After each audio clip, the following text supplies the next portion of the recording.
రీతిగా సహోదరులు ప్రకాష్ గారి యొక్క నెలవారి కూడిక ద్వారా ప్రభువుని గణపరచడానికి, ప్రభువుని స్తుతించడానికి దేవుడు మనందరికీ ఇచ్చినటువంటి ఈ సమయాన్ని బట్టి ఆయన నామానికి మహిమ కలుగునుగాక. హల్లెలూయా. సరే, అందరూ కూడా ఇక్కడ ఉన్న వాళ్ళు దేవుని స్తోత్రం చెప్తారు. మనసు ఇంటి దగ్గర దేవుని స్తోత్రం చెప్తారు. మీ అందరూ ఎక్కడే ఉన్నారని చేతులు కూర్చున్నారు సార్. ఇక్కడే ఉన్నారా? కొంచెం ఇక్కడే ఉండడానికి ప్రయత్నించండి. ఎక్కువసేపు పెట్టల 10 నిమిషాలు. ఇక్కడ రేపు ఆదివారం కదా, కొంచెం ఆలస్యం వదిలితే మళ్ళీ తప్పు నాదే అవుతుంది కాబట్టి దానికి దోషం నేనుగా మార్చబడతాను కాబట్టి త్వరగానే మళ్ళీ 10 నిమిషాల కంటే ఎక్కువగా 10 నిమిషాలు అవగానే అందరూ ఎక్కువగా ఒకేసారి హల్లెలూయా హల్లెలూయా హల్లెలూయా అని చెప్పండి. ఏం చేస్తారు? సరే, ఫస్ట్ ఉంటుంది కూడా 10 నిమిషాలు అవగానే అందరూ కలిసి ఒకేసారి స్తోత్రం చెప్తారు. మనం ఆపేసుకోవచ్చు అండి. 2 వచనాలే నేను చూపిస్తాను, ఎక్కువగా వెళ్ళను. అయితే ఇవాళ మంచి వాక్యం తెచ్చుకున్నాను, కానీ 10 నిమిషాలు అవగొట్టాలి కాబట్టి అవన్నీ పక్కన పెట్టి ఒకే వాక్యంతో మీకు వాళ్ళ టిఫిన్ పంపిద్దామని చెప్పి మీకు సర్దుపడతాను. దేవుడు నడిపింపుంటే మొత్తం మిగతా వాటికి కూడా వెళ్ళిపోదాం. రాత్రి 12ంటికి వెళ్దామంటే అయ్యగారని చెప్పి ఒక సహోదరి చిన్నపిల్ల తెలిసి తెలియని మాటలు మాట్లాడింది. లేదా క్షమించండి, కొంచెం అయోమయంగా ఉంది నిద్రకాలతోటి, కాబట్టి క్షమించేది. సరే, కీర్తన గ్రంథము 139వ కీర్తన 139వ కీర్తన 23, 24 వచనాలు చదువుకుందా?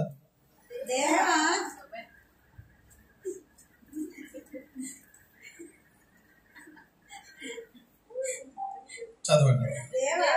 దేవా, నన్ను పరిశోధించి నా హృదయమును తెలుసుకొనుము, నన్ను పరీక్షించి నా ఆలోచనలను తెలుసుకొనుము. నీకు ఆయాసకరమైన మార్గము నా యందు ఉన్నదేమో చూడుము.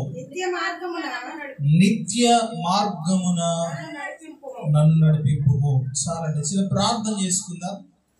సర్వాధికారుని దేవా, పరిశుద్ధానికి వందనాలు ప్రభా. ఇంతవరకు కీర్తన ద్వారా మీరు సేవించుకున్నా, ప్రార్థన మీ పాదశని చేర్చుకున్నారు. మీరు స్తోత్రాలు. వాక్యులను వెళ్తుండగా మాకు సహాయం చేయండి అయా. నీ నడిపింపులో మమ్మల్ని బలపరచండి, నీ వాక్కు చేత దర్శించండి అయా. ప్రతి ఒక్కరితో మీరు మాట్లాడాలి, మీరు మహిమ పొందమని యేసు నామములో ప్రార్థిస్తున్నాం తండ్రి, ఆమేన్. హల్లెలూయా. భక్తుడైనటువంటి దావీదు రాసినటువంటి కీర్తనలు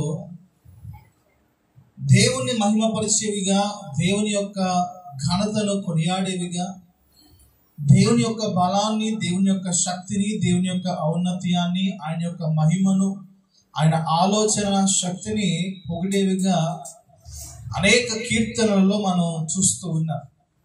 అంత మాత్రమే కాదు, తన వ్యక్తిగత జీవితంలో దేవుని యొక్క కృప ఎంత అమితంగా ఉంది అనే విషయాన్ని కూడా దావీదు కీర్తనలలో మనం చూస్తూ ఉన్నాం.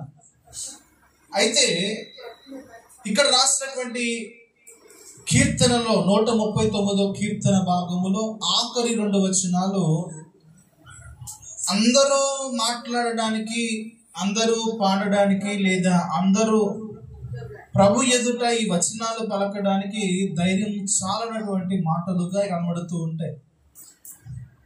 కేవలము ఆయన భక్తులైన వారు ఈ మాటలు రాస్తూ ఉంటారు, లేదా పలకగలగరు. అందరూ క్రైస్తవులైన వారు ఈ మాటలు పలకడానికి ధైర్యం సరిపోదండి. దానికి స్తోత్రం చేస్తారు. ఏమంటున్నాడు? దేవా, నన్ను పరిశోధించి నా హృదయాన్ని తెలుసుకో. ఏమంటున్నాడండి? నన్ను పరిశోధించి నా హృదయాన్ని తెలుసుకో. దేనికోసం ఈ మాట పలుకుతున్నాడంటే, దేవుని ఎదుట నిర్దోషముగా భక్తి కలిగినటువంటి విశ్వాస జీవితాన్ని దావీదు కలిగి ఉన్నట్లుగా దేవునికి తన జీవితాన్ని గురించి లేదా తన హృదయాన్ని గురించి పరిశీలించు లేదా పరిశోధించు, పరీక్షించు ప్రభువా అని చెప్పి ప్రభుతో మాట్లాడుతున్నాడు. దానికి స్తోత్రం చేద్దాం. హల్లెలూయా. ఈ ధైర్యం మనలో ఉందా అని ప్రశ్న వేసుకుంటే చాలా కష్టం అండి మాట. నన్ను పరిశోధించి నా హృదయాన్ని తెలుసుకో. దేవుడు హృదయాంతర భాగాలు ఎరిగిన వాడు కనుక దావీదు ఆ మాటను పలుకుతున్నాడు. హృదయపూర్వకమైనటువంటి భక్తి, హృదయపూర్వకమైనటువంటి విశ్వాసము, హృదయపూర్వకమైనటువంటి ఆత్మీయ జీవితాన్ని దావీదు కలిగి ఉన్నప్పుడు ఆ మాట ధైర్యంగా దేవునితో మాట్లాడడానికి నిలబడగలిగాడు. దానికి స్తోత్రం. ఎందుకంటే మన మనస్సు మనకు నేరారోపణ చేస్తుంది అని వాక్యం చెప్తుంది. ఎవరు చేస్తారు? పైరూపము సరిగ్గా ఉన్నా ఎలాగున్నా మన మనస్సు మటుకి, మన హృదయం మటుకి మన మీద నేరారోపణ చేస్తుంది. ఎందుకంటే వాక్యము నెరిగిన మనుషులముగా, వాక్యము అంటే భయము కలిగిన మనుషులుగా అక్కడ మటుకి మనం తెగించి నిలబడలేము. భయం మంచిదే, అయితే ధైర్యము కలిగి ఆయన ఎదుట శక్తి గల వారుగా నిలబడాలంటే ఖచ్చితంగా ఆయన మనల్ని పరిశోధించాలి. దేవునికి స్తోత్రం. మరి దేవుడు మనల్ని పరిశోధించడానికి ఇష్టపడతాడా? దేవుడు మనల్ని స్కాన్ చేయడానికి ఇష్టపడతాడా? దేవుడు మనల్ని పరీక్షించడానికి ఇష్టపడతాడా అని అడిగితే, వాక్యానుసారంగా చూడగలిగితే 100% దేవునికి ఇష్టమే. ఎవరికి ఇష్టం? దేవునికి ఇష్టమేనండి. ఎందుకు అంటే ఆయన మనలను పిలుచుకున్నాడు, లోకంలో నుండి రక్షించుకున్నాడు, తన మహిమ కొరకు మనం సిద్ధపరుస్తున్నాడు. కనుక నేను అంటాను, దాన్ని క్వాలిటీ టెస్టింగ్ అంటారు. ఏమంటారు? చాలా విలువైన వస్తువుల్ని మీరు ఎప్పుడైనా చూడగలిగితే ప్రతి వస్తువు తయారయ్యేటువంటి ఆ ఫ్యాక్టరీస్లో క్వాలిటీ చెకింగ్ అనేటువంటి ఒక ప్రత్యేకమైన ప్రదేశం ఉంటుంది. అది ఏదైనా సరే క్వాలిటీ చెక్ అంటే వారు తయారు చేసినటువంటి ఆ వస్తువు లేదా పదార్థము మంచిగా ఉందా లేదా, అమ్మడానికి అది అనుకూలముగా ఉందా లేదా, లేదా ఏదైనా అందులో పొరపాట్లు ఉన్నాయా అనే విషయాలు అక్కడ తేల్చబడతాయి. ఇప్పుడు దేవుడు మనల్ని క్వాలిటీ చెకింగ్ చెయ్యాలా వద్దా అని అడిగితే మీరు ఏమడుగుతారు? ఏం చెప్తారు? వద్దు ప్రభు అని అడుగుతాం. ఏమంటాం మనం? క్వాలిటీ చెకింగ్ చేయకుండా అమ్మకానికి ఎలాగెళ్తుంది? ఏమండి? క్వాలిటీ చెకింగ్ అనేది ఖచ్చితంగా జరగాలి. అప్పుడే దాని వాల్యూ పెరుగుతుంది. నీ విలువ పెరగాలన్నా, నీకు ఒక ఉన్నతమైన స్థితి, ఆశీర్వాదాలు ప్రభు ఇవ్వాలన్నా ఖచ్చితంగా దేవుడు మనల్ని పరిశీలించాలి, పరిశోధించాలి. దానికి స్తోత్రం కలుగును గాక. హల్లెలూయా. అందుకే దావీదు అంటున్నాడు, దేవా నన్ను పరిశోధించి నా హృదయాన్ని తెలుసుకొనుము, నన్ను పరీక్షించి నా ఆలోచన తెలుసుకోవాలి. ఎవరితో మాట్లాడుతున్నాడు? మనుషులతో అండి. ఎవరితో? డైరెక్ట్గా ప్రభుతోనే మాట్లాడుతున్నాడు. నన్ను పరిశీలించు, నన్ను పరిశోధించు ప్రభువా. ఇంకా కిందకు వస్తే, నీకు ఆయాసకరమైన మార్గము నా యందు ఉన్నదేమో చూడుము. దానికి స్తోత్రం. దేవునికి ఆయాసకరమైన మార్గము అంటే దేవునికి అయిష్టమైనటువంటి కార్యాలు, దేవునికి ఇష్టం లేనటువంటి తలంపులు, దేవునికి ఇష్టం లేనటువంటి విషయాలు అతడు అడుగుతున్న, నాలో నీకు ఆయాసకరమైన మార్గం ఏదైనా ఉంటే చూడు ప్రభు. అంటే దేవునితో ధైర్యముగా, వ్యక్తిగతముగా ప్రతీది కూడా పంచుకోవడానికి దావీదు ఇష్టపడుతున్నాడు ఈ కీర్తన ద్వారా. దేవునితో మనం ప్రతీది కూడా మాట్లాడాలి. దేవునితో ప్రతీది కూడా నువ్వు చెప్పగలిగిన స్థితిలో నువ్వు ఉండాలి. నీ మనస్సును విప్పి దేవునితో మాట్లాడేటువంటి ఆ నడిపింపు లేదా అటువంటి సహవాసంలోకి నువ్వు వెళ్ళగలగాలి. దానికి స్తోత్రం. మన ప్రార్థన ఎక్కడ దాకా ఆగిపోతుందంటే ఏదో మన అవసరతలు చెప్పుకోవడము లేదా దేవుని చేసిన విషయాన్ని బట్టి కృతజ్ఞతలు చెప్పుకోవడం వరకు ఆగుతుంది. కానీ నీలో ఉన్నటువంటి పొరపాట్లను దేవుని ఎదుట చెప్పేటువంటి స్థితిలో నువ్వు ఉండలేకపోతున్నావు. నీ పొరపాట్లను ఒప్పుకోలేకపోతున్నావు. పొరపాట్లు కప్పుకోగలుగుతాం కానీ ఒప్పుకోమండి. నాలో ఏం తప్పు ఉంది? నేనేం పొరపాటు చేశానని ఈ ముళ్ళు నాకు పెడుతున్నా అని ధైర్యంగా దేవుడిని అడగగలుగుతాం. కానీ నీవు మనస్సులో ఉన్నటువంటి ఆలోచనలలో ఉన్నటువంటి పొరపాట్లను నువ్వు తెలుసుకోగలిగి దేవుని ఎదుట ఆ పొరపాట్ల విషయంలో నువ్వు మాట్లాడుకోగలిగితే ఖచ్చితముగా నీవు ఆ ఎదుట సహవాసములో మంచిగా ఉన్నట్లుగా అర్థమండి. దేవునికి స్తోత్రం. హల్లెలూయా. ప్రభుతో మంచి విషయాల గురించి ఎలాగైతే మనం అడుగుతున్నామో మనలో ఉన్న పొరపాట్ల విషయము దేవునితో మాట్లాడవలసిన అవసరం మనకు ఉంది. ఒక వైద్యుడి దగ్గరికి వెళ్ళినప్పుడు సిగ్గు విడిచి మన బలహీనతలు చెప్తామా లేదా? చెప్పకపోతే ఏమవుతుంది? మందులు మారిపోతాయి. ఏమవుతుంది చెప్పండి అమ్మా. వైద్యుడి దగ్గరికి వెళ్ళినప్పుడు నీ బలహీనతలో నీ అనారోగ్య పరిస్థితి చెప్పకపోతే మందులు మారిపోతే లేవా? అవునా? అక్కడికి వెళ్ళాక మరలా వెనక్కి వచ్చి మరీ అడుగుతాం, ఏమండి ఇది వేసుకుంటే మరలా అలాంటివి ఏమైనా వస్తాయా? నాకు అలాంటి ప్రాబ్లం ఉందండి, ఇది వేసుకుంటే ఏమైనా ఇబ్బంది అవుద్దా? ప్రతిదీ అడుగుతాం, ప్రతిదీ చెప్తాం. లేని దాన్ని కొంచెం ఏదైనా మనలో ఇబ్బంది కలిగిన పరిస్థితి కనబడితే దానిని కూడా డాక్టర్ దగ్గరికి వెళ్ళి అడుగుతాం. మరి అలాంటిది ఆత్మీయ స్థితిని బాగు చేసే దేవుడు, జీవితాలను బాగు చేసే దేవుడు, పరిస్థితులను బాగు చేసే దేవుడు. మరి ఆయన ఎదుట ప్రతిదీ ఒప్పుకోవాల్సిన అవసరం ఉందా లేదా?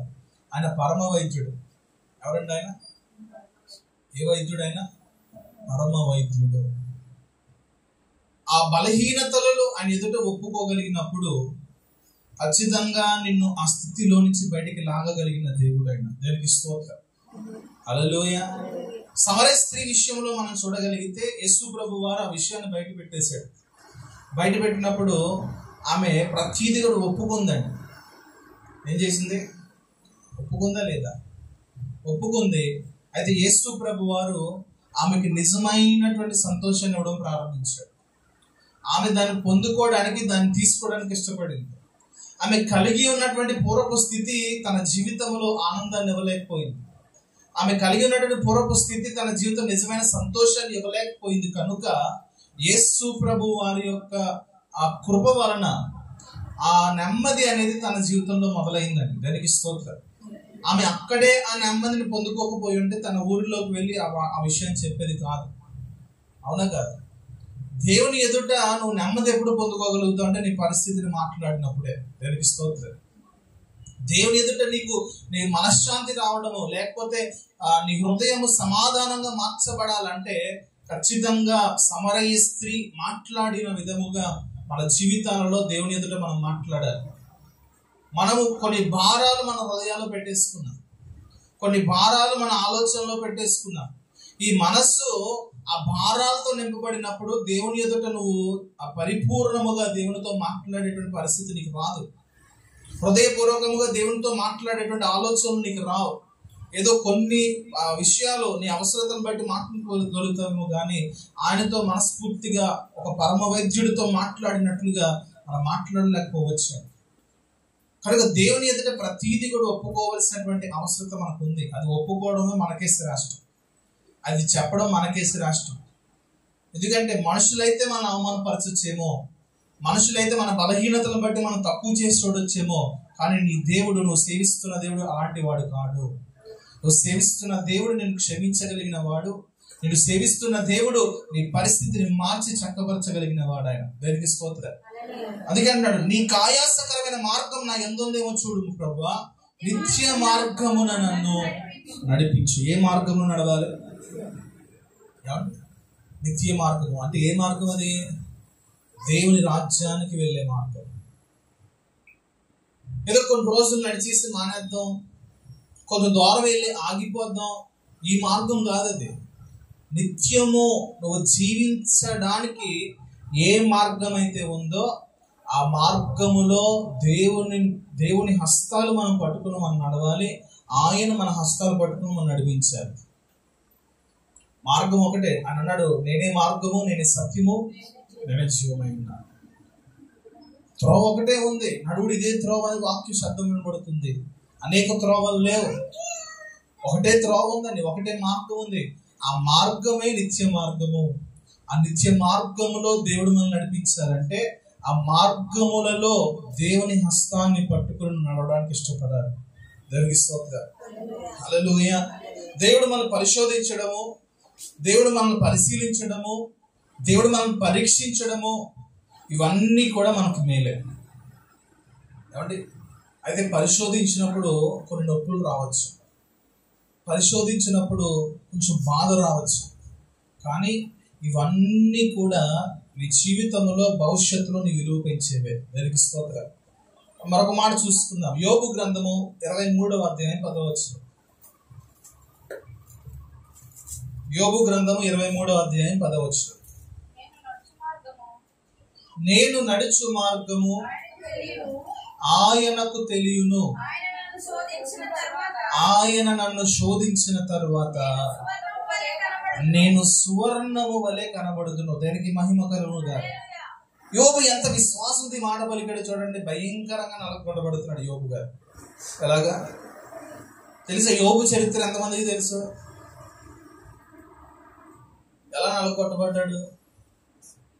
అసలు ఆయన నలగొట్టబడిన పరిస్థితులతో పోల్చుకుంటే మనం ఎంత నలగొట్టబడతాం? కానీ ఆయన విశ్వాసం చూడగలిగితే చాలా అద్భుతంగా కనబడుతుంది. ఏంటంటే, నేను నడుచు మార్గము ఆయనకి తెలుసు.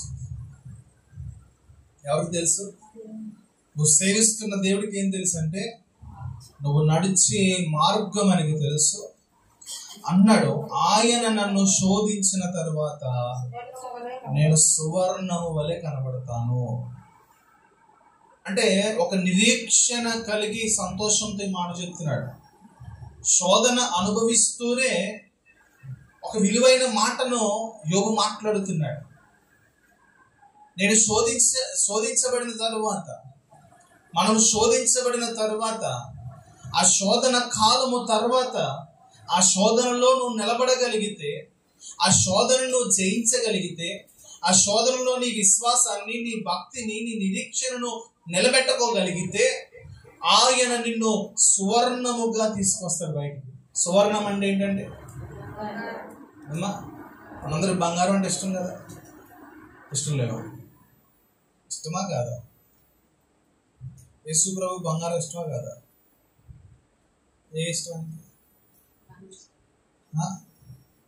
మనం అంటే ఇష్టం. మరి ఇక్కడ సువర్ణము వలె ఎందుకు మాట్లాడుతున్నాడు?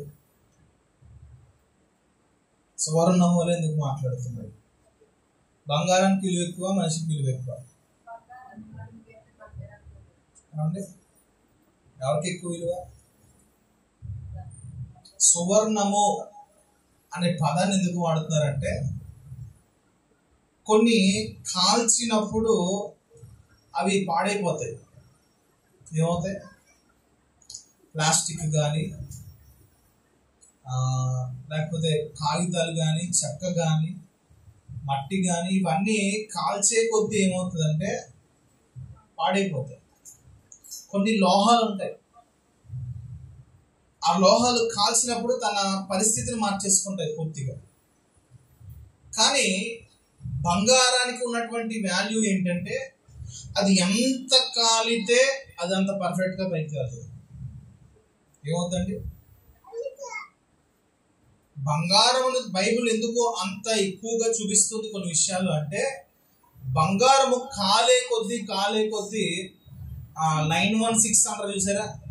బంగారం రేట్లు కొన్ని ఉంటాయి. 916 బంగారం రేట్ ఎక్కువ ఉంటుంది. 916 కేడిఎం ఏదో అంటారు దాన్ని. ఎందుకు అంటే ఇంక అందులో ఏ వ్యర్థం అనేది కలపడదు. పూర్తి గ్రాము ఏదైతే ఉందో అదంతా కూడా ప్యూర్గా ఉంటుంది అంట. దేనికి స్తోత్రం. అంటే మనము ప్యూర్గా ఆయన ఎదుట కనబడడానికి మనం శోధిస్తాడంట. ఏం చేస్తున్నాడు? ఆయన దగ్గరికి వెళ్ళేసరికి మనం ఎలా ఉండాలంటే ప్యూర్గా ఉండాలి. ఎంత ప్యూర్గా అంటే సువర్ణము కంటే కూడా ప్యూర్గా మనం ఉండడానికి ప్రభు ఇష్టపడుతున్నాడు. అంటే పరిశోధించడం, శోధించబడడం, ఆయన చేత మనం పరిశీలించబడడం, ఇవన్నీ కూడా అది నీ మేలుకే దేవుడు చేస్తున్నాడు అని అర్థం చేసుకో. అవి ఎందుకు జరగబడుతున్నాయంటే మన పరిస్థితులను అధిగమించి, లేదా నువ్వు ఉన్నటువంటి ఇప్పుడున్న స్థానాన్ని మించి నువ్వు వెళ్ళడానికి ఆ పరిశోధన నీకు అవసరమై ఉంది. విశ్వాసపు జీవితాలు ఎదుగుదలలో మనకు కావాలండి. మనం చదువుతున్నప్పుడు తరగతులు ఎలాగైతే ఉంటాయో విశ్వాస జీవితంలో కూడా తరగతులు ఉంటాయి. నువ్వు నడిపించబడుతున్నటువంటి విధానములో, విశ్వాసములో దినాభివృద్ధి నీలో కనబడాలి. ఎప్పుడు అలాగే జీవించడం, అలాంటి విశ్వాసమే, అదే పరిస్థితి నీలో ఉంటే మాత్రం నువ్వు పరిశోధించబడిన తర్వాత కాలిపోయి సువర్ణముగా మార్చబడట్లేదు. 2 కొరింథీ పత్రికలో ఒక మాట రాస్తున్నాడు, రేపటి రోజున దేవుడు మన అందరినీ కూడా కాల్స్తాడంటే ఏం చేస్తాడు? అందులో కొన్ని కర్ర, చెక్క, గడ్డి, కొల్లలు, కొయ్యకారు ఇవన్నీ ఉంటాయంటాడు. ఇవన్నీ కాలదేమవుతాయి? బూడిదవుతాయి. బూడిదని ఏం చేసుకోవాలి? వెనుక ఉపయోగపడతాయి. అంట్లు తోముకోవడం కూడా పని చేయదు. అంతేనా? అంటే నువ్వు విశ్వాసం చేస్తున్నావు, బాగానే ఉంది. నువ్వు చేసిన భక్తి ఒకరోజు నీకు ప్రయోజనకరం కాకపోతే పరిస్థితి ఏంటి? నువ్వు చేస్తున్న భక్తి నీకు ప్రయోజనకరం కాకపోతే దానివల్ల ప్రయోజనం ఏంటి? దేవుడిని పరిశోధించిన తర్వాత నేను సువర్ణముగా మార్చడానికి ఇష్టపడుతున్నాను. దేవునికి స్తోత్రం. హల్లెలూయా. ఎలా మారాలి మనం? సువర్ణముగా మార్చబడాలి. మన విశ్వాసాన్ని కూడా అదే అంటున్నాడు 1 పేతురు పత్రికలో, సువర్ణముగా మార్చబడుతుందంట. ఒక రోజున ఆయన రాబోతున్నాడు. ఆయన వచ్చే సమయంలోనంట అది మనకు మహిమయు, ఘనతయు, ప్రభావమును తీసుకొస్తాను. మనకి తీసుకొస్తాను నా మహిమ. నీ విశ్వాసంలో నిలకడగా ఉన్నావు, నీ విశ్వాసంలో నువ్వు స్థిరంగా ఉన్నావు, నువ్వు భక్తిని నువ్వు కాపాడుకోగలుగుతున్నావు. శ్రమలు వచ్చినా, శోధన వచ్చినా, బాధ వచ్చినా, వేదన వచ్చినా, వీటన్నిటిలో కూడా నువ్వు వాటిని అన్నిటినీ కూడా జయించుకుంటూ నీ భక్తిలో నువ్వు నిలబడగలిగినందుకు ప్రభువు నీకు ఇచ్చేటువంటి మహిమ, ఘనత అంత గొప్పగా ఉంటుందంట. దానికి స్తోత్రం కలుగునుగా. హల్లెలూయా. దావీదు జీవితంలో తన భక్తిని కాపాడుకుంటున్నాడు కాబట్టి ఆ మాటలు దేవుని ఎదుట పలకడానికి ధైర్యం కలిగిన వాడుగా కనబడుతూ వచ్చాడు. దానికి స్తోత్రం చెప్తాడు. హల్లెలూయా. ఏమంటాడు? నన్ను పరిశోధించి ఏమంటాడు? మరొకసారి మాట చదివి ముగించేసుకుందాం. 139. దేవా నన్ను పరిశోధించి నా హృదయాన్ని తెలుసుకును, నన్ను పరీక్షించి నా ఆలోచనలు తెలుసుకును, నీకు ఆయాసకరమైన మార్గము నా యందు ఉన్నదేమో చూడుము, నిత్య మార్గములో నన్ను నడిపించుము. దానికి స్తోత్రం. దేవుని ఎదుట ధైర్యము కలిగి ఇలాంటి ప్రార్థన చేసే స్థితిలోకి మనం వెళ్ళగలగాలి. దేవుని ఎదుట ప్రభువుని పరిశుద్ధి ఒక రోజు చేసే ప్రార్థన, నువ్వు నడుస్తున్నప్పుడు, నువ్వు కూర్చున్నప్పుడు, నీ పనులు చేసుకున్నప్పుడు కూడా ఈ మాట నువ్వు పలకగలిగితే, నేను చెప్పగలిగితే ఖచ్చితంగా ఈ మాట నిన్ను పవిత్రపరుస్తుంది, ఈ మాట నిన్ను పరిశుద్ధపరుస్తుంది, ఈ మాట నిన్ను పడిపోనివ్వకుండా చేస్తుంది, ఈ మాట నీకు ధైర్యాన్ని ఇస్తుంది, ఈ మాట ప్రభు ఎదుట నిలబడడానికి నీకు అర్హతనిస్తుంది. దానికి స్తోత్రం. హల్లెలూయా. మాట మనం పలకగలగాలి. ఏం చేయాలి? మనం కొన్ని ప్రార్థన చేస్తాం కదా, ఈ మాట నువ్వు బైహార్ట్ చేయి, అంటే ఉచ్చరించు. చదువుకొని ఇంటికి వెళ్ళాక వీలైతే ఈ మాట అండర్లైన్ చేసుకుని, ఈ పదాన్ని మాకు 2012 మా పాస్టర్ గారు నేర్పించారు. వచ్చే వారానికి మీరు అందరూ అప్పచెప్పాలన్నాడు. యవనస్తులు సండే స్కూల్ పిలవకారు, యవనస్తులకు అప్పచెప్పి ఈ మాట మీరు ఆ మాట అప్పచెప్పండి అన్న మాట చెప్పగానే ఒక పేపర్ మీద రాసుకుని బుక్లో అది చదువుతా అప్పచెప్పుకున్నా. నేను అప్పగించుకున్నా. ఒక రోజులో వచ్చేసింది మాట. నన్ను పరిశోధించి తెలుసుకుంది, నన్ను పరిశోధించి నా ఆలోచన తెలుసుకుంది, ఇలా నీ ఆయాసకరమైన మార్గం నాకు పొందవచ్చు అని చెప్పి ఆ మాట మాట్లాడుతూ ఉన్నప్పుడే ఒక తెలియని ధైర్యము, తెలియని భయం కూడా మనలోకి వచ్చేస్తాయి. దానికి స్తోత్రం కలుగునుగా. హల్లెలూయా. ఎందుకంటే హృదయ సంబంధమైంది మాట. దేవుని ఎదుట ధైర్యంగా నిలబడాలంటే మన హృదయాలు సరిచేయబడాలి, మన ఆలోచనలు సరిచేయబడాలి, మన జీవితాలు సరిచేయబడాలి. ఎప్పుడైతే ఇవి సరిచేయబడుతూ ఉంటాయో ప్రభు ఎదుట మనకి ధైర్యం వచ్చేస్తుంది. నిత్య మార్గంలో మనం నడుస్తున్నామో అనేటువంటి బలము కలిగిన వారుగా మనం ఉండగలుగుతాం. కనుక దేవుని ఎదుట అలాంటి మనస్సు కలిగి, అలాంటి ప్రార్థన జీవితాన్ని కలిగి మన జీవితాలు నడిపించుకుందుగాక. ఆమేన్. చిన్న ప్రార్థన చేసుకుందాం. అందరూ కూడా మీ తలలు వంచి, భక్తుడైన దావీదు తెలియపరిచినట్లుగా, దేవా